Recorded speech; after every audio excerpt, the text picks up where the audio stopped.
All right, students. Chapter 18, Section 3 deals with life during the Civil War, not just with the soldiers, but with other people too. So, while a lot of people left to go fight in the Civil War, a lot of people were left behind, and they had lives to live too. A lot of the kids that had been in school, which was certainly not everybody, but a lot of the children who had gone to school before now stayed home because they had to. They had to help out at home because their older brothers had gone off to war.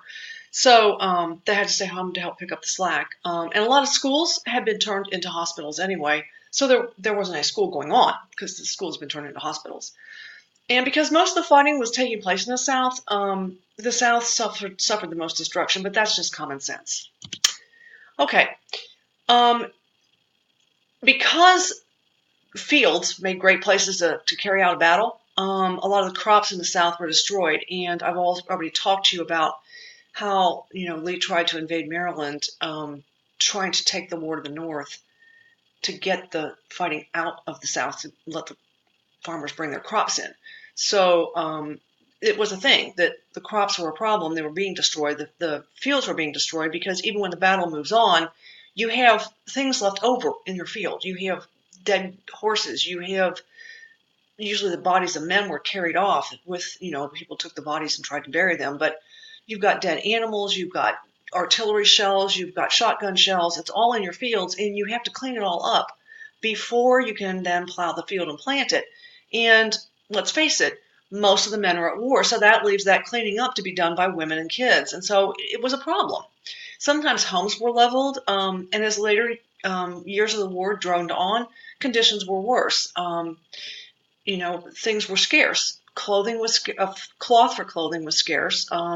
Food was scarce. Things like bread. I mean, it was bad, especially in the South.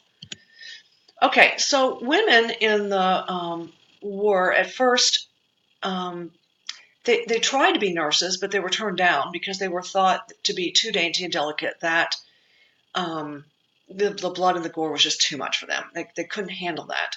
So that might seem silly to us, but back then that was how people looked at women, that they just couldn't handle it. So these two women on the next frame, you need to know, one of this lady up at the top, Dorothea Dix, her picture is cut off, sorry. But she was one of the reformers, so you know about her.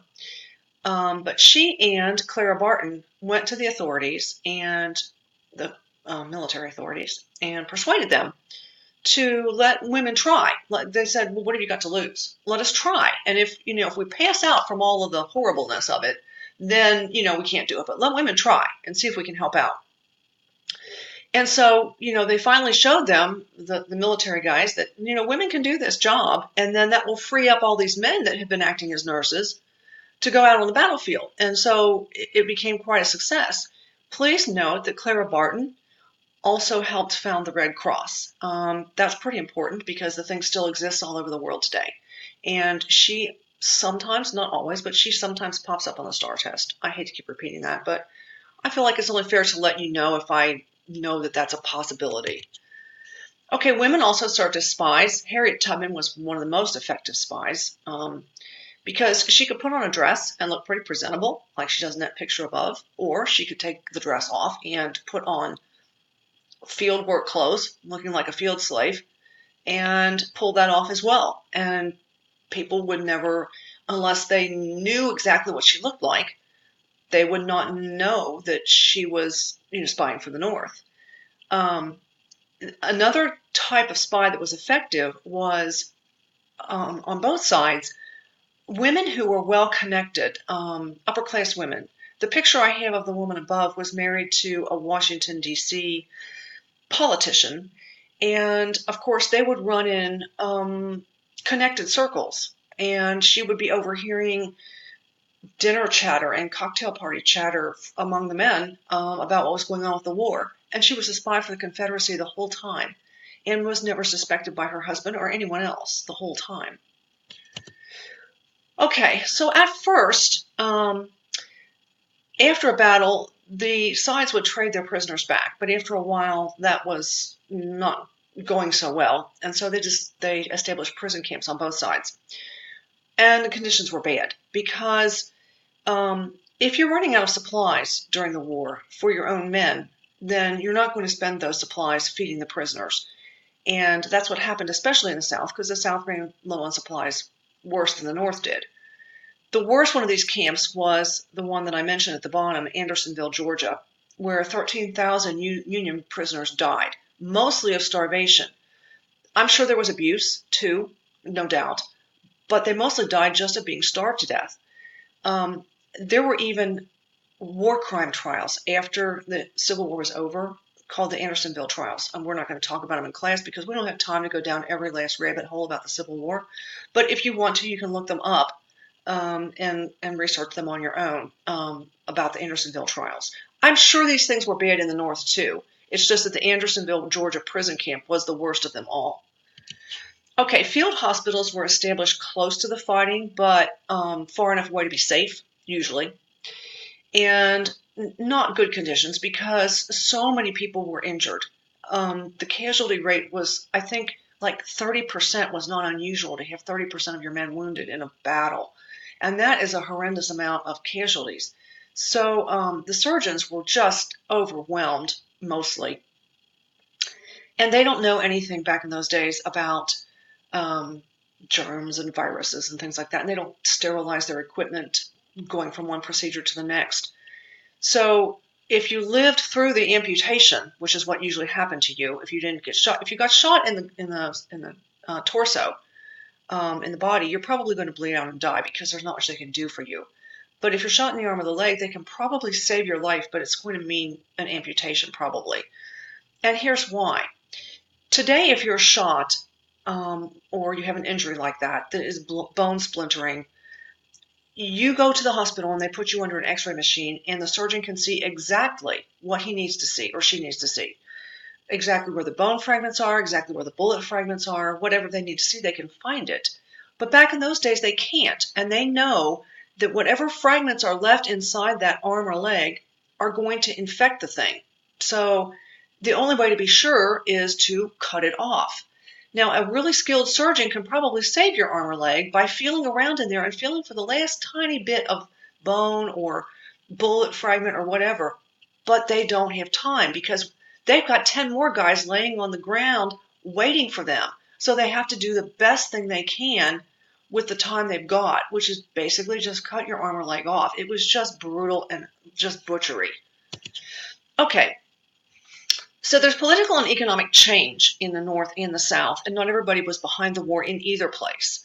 Like I said, there were shortages. Bread riots broke out in Richmond and also in Atlanta later on.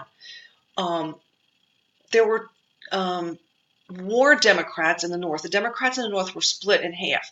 There were people who supported the war, Democrats. Obviously, the Republicans all supported. They supported Lincoln. So don't even think about Republicans. Let's just talk Democrats. There were war Democrats who supported the war, but not the way Lincoln was running it. Okay, they just criticized Lincoln's handling of it. However, there's also these people. The peace Democrats were mostly from Midwestern states, thinking Ohio, Indiana, Illinois. And these people are called Copperheads. See, I've got it in red. You need to know it. You need to know who they are.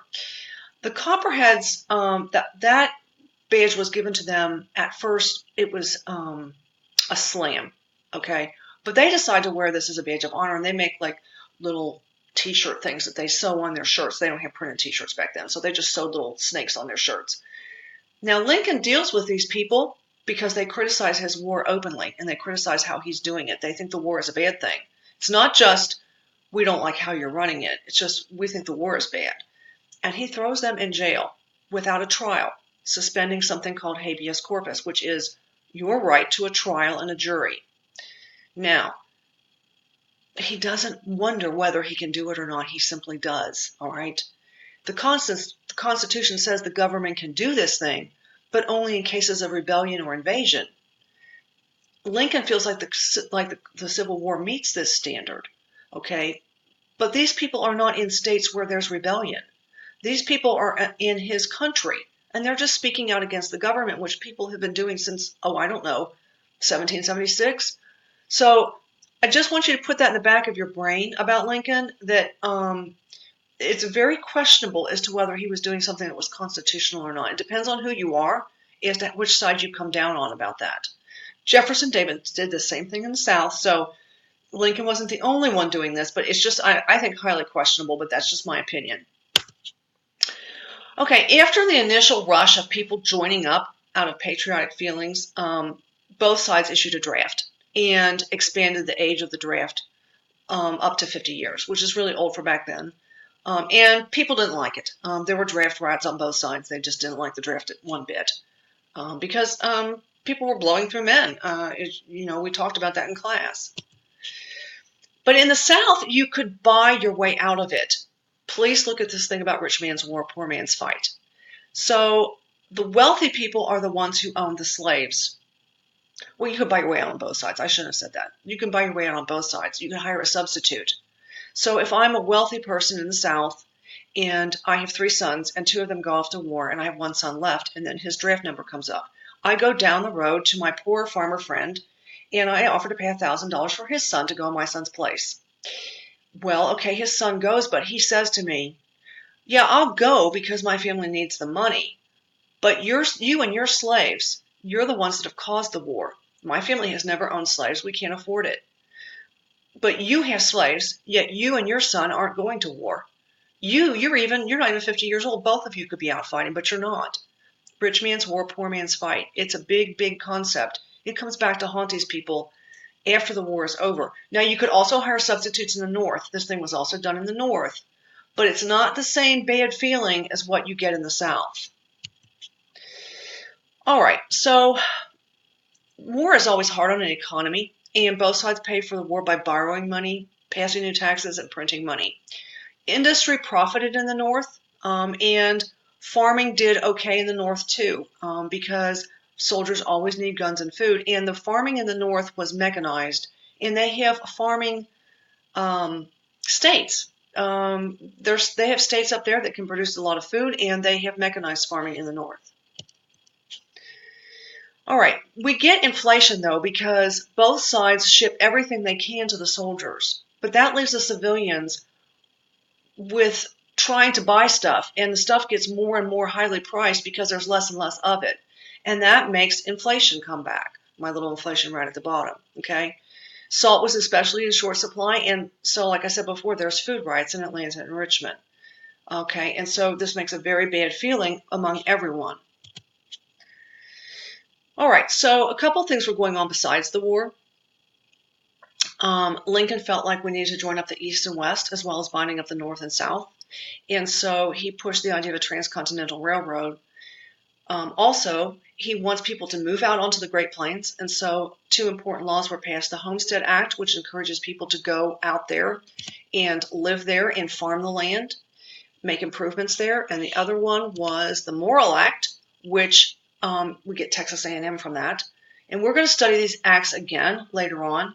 But the Morrill Act is, he wants, Lincoln and Congress know we need more engineers, people to build things. So we want to encourage that by setting aside land for agriculture and mechanics colleges, meaning engineers to build things like railroads, bridges. We need to build our nation up, okay?